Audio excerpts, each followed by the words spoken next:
Welcome to the Global Roundtable. This series focuses on the future of economic competition. I'm Parag Khanna, joined by a distinguished panel including Dambisa Moyo, Daniel Altman, and Anand Girdhardas. Today's topic is the new Maritime Silk Road. Despite the financial crisis, we have emerging market regions trading ever more with each other and even becoming engines of global economic growth into the future. We have maps that show that the resource-rich Persian Gulf countries are increasingly selling their oil not to the west, but across the Indian Ocean to the east, hence this new Maritime Silk Road. What does it mean, though? Can it really be the core driver of the global economy moving forward? Well, fundamentally, we shouldn't be surprised at that. I mean, these are the economies backed up by these large populations of people who are trying to improve their economic living standards. It's not just Middle East and China. I mean, the fact that China has about 7% arable land means that she's always going to be looking for places that have more arable land to finance or to provide foodstuffs. The fact that Africa is the largest place with the untilled arable land left on earth means there's a natural symbiosis, a natural relationship that should emerge there. These are depleting resources. So the question is how much of this can continue over the long term?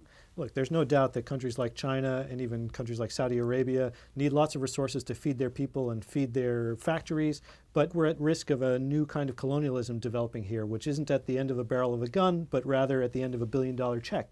I think that it's going to cause instability. I think in the long term it creates more risks than it gets rid of for these countries. Even though they're doing trade, it's the leaders who are making the deals, not the people. So you're saying comparative advantage is what is connoted by this term New Silk Road, yet at the same time it's actually very mercantile in nature? I think there are some really coercive relationships that are developing, and you only have to look at China's influence over the foreign policy of some of the countries it does business with to see a new set of client states developing. I'd put it in a slightly different context, which is, I think, to Dambisa's point earlier, this is about the restoration of normalcy in a way. These are countries having relationships with each other that are not mediated by the West. And it's going to continue. And I think this is one of the questions where the West has to think about how can it still be relevant.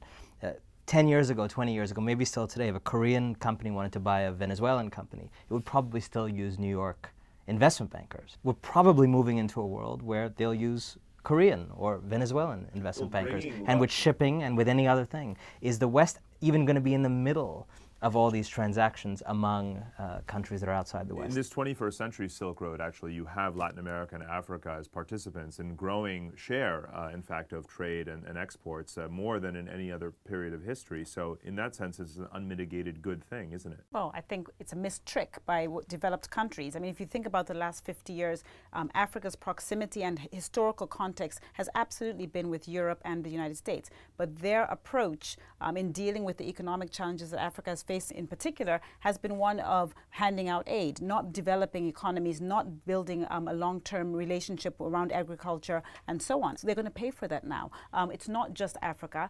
The fact that Brazil and Chile now have China as their largest trading partner means the Monroe Doctrine is certainly something of the past. But Daniel, how do we make the countries that are on the receiving end of this check that may be masking a gun, how do you make them equal participants? It really has to come from inside. These countries, if they're more democratic and more meritocratic, will be able to have a better say in their economic futures.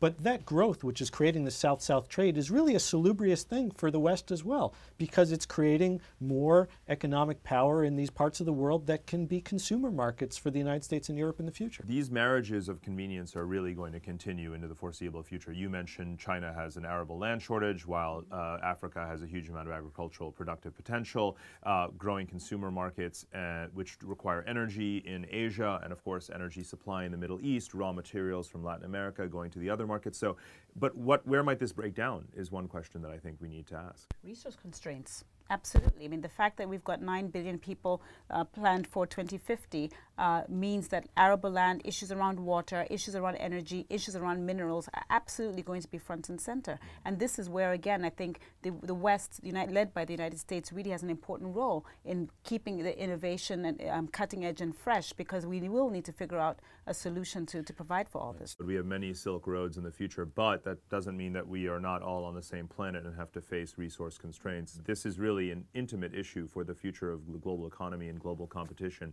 Thanks for joining us. More on that and other topics at bigthink.com.